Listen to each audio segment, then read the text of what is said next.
Halo adik-adik, kembali lagi bersama kakak pada video pembelajaran kali ini. Nah, dalam video pembelajaran kali ini kakak akan membahas mengenai simetri, refleksi, dan pengubinan. Terlebih dahulu, biarkan kakak memperkenalkan diri. Perkenalkan, nama kakak Mahariska Echa Pratiwi, NIM 20111031070 dari kelas 3B. Nah, langsung saja kita ke subbahasan. Yang pertama ada simetri. Nah, di simetri ini ada meliputi pengertian, kemudian jenis simetri, dan contoh simetri. Yang kedua ada refleksi, meliputi pengertian, sifat refleksi, dan juga contoh refleksi. Nah, yang ketiga ada pengubinan, meliputi pengertian, dan juga contoh pola pengubinan. Langsung saja kita ke subbahasan yang pertama, yaitu simetri. Nah, apakah adik-adik tahu apa itu simetri?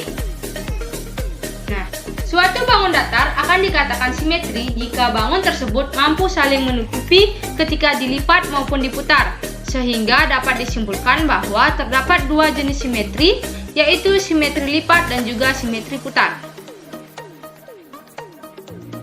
Nah, simetri lipat merupakan banyaknya lipatan di dalam bangun datar yang dapat membagi suatu bangun datar tersebut, sehingga bagian setengah yang ada di bangun datar itu dapat menutupi setengah bagian yang lain. Di dalam simetri lipat terdapat istilah sumbu simetri. Sumbu simetri merupakan garis yang dapat membagi sebuah bangun datar menjadi dua dan saling kongruen. Kemudian simetri putar merupakan bangun datar yang mempunyai sebuah titik pusat, dan apabila bangun datar tersebut dapat diputar kurang dari satu putaran penuh untuk memperoleh bayangan yang tepat seperti bangun semula.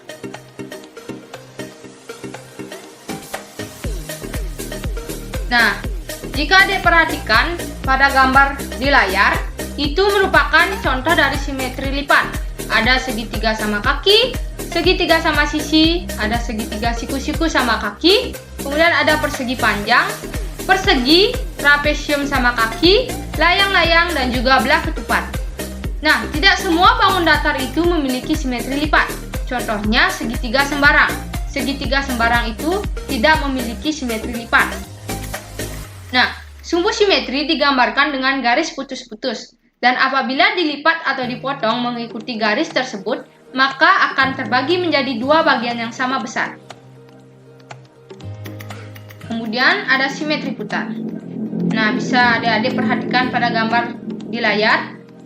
Segitiga tersebut jika diputar sebanyak sepertiga putaran yang berlawanan arah jarum jam, maka bentuk dari bangun datar segitiga tersebut akan tetap sama seperti semula.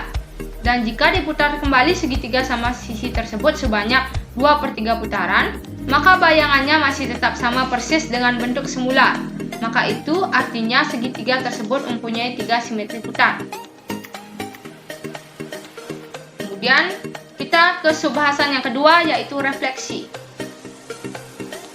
Nah, refleksi atau pencerminan adalah bentuk transformasi atau perpindahan suatu titik dari bangun datar menggunakan sifat benda dan bayangannya di sebuah cermin yang juga datar. Adapun sifat dari refleksi, yang pertama yaitu bentuk antara bangun asli dan bayangan akan selalu sama. Kemudian yang kedua, jarak dari setiap titik yang terdapat di bangun terdapat cermin sama persis dengan jarak dari setiap titik yang ada di bayangan terhadap cermin. Yang ketiga, tinggi dari bayangan akan sama dengan tinggi bangun aslinya. Dan yang terakhir, garis yang menghubungkan setiap titik di bangun dengan titik yang ada di bayangan akan selalu tegak lurus terhadap cermin. Langsung kita ke contoh yang pertama. Nah, perhatikan segitiga pada layar HP kalian atau layar laptop kalian.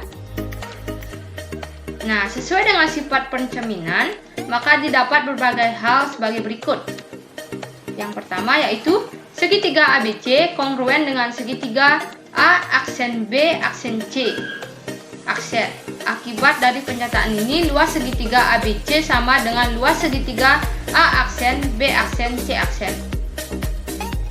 kedua, CP sama dengan C aksen P. Kemudian AQ sama dengan A aksen Q. Dan BR sama dengan B aksen R.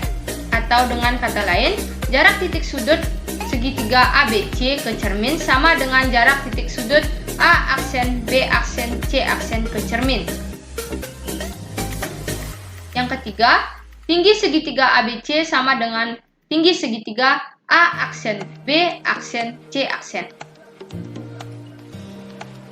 Yang terakhir, ruas garis A aksen, B aksen, dan C aksen semuanya tegak lurus dengan cermin, yaitu garis PR.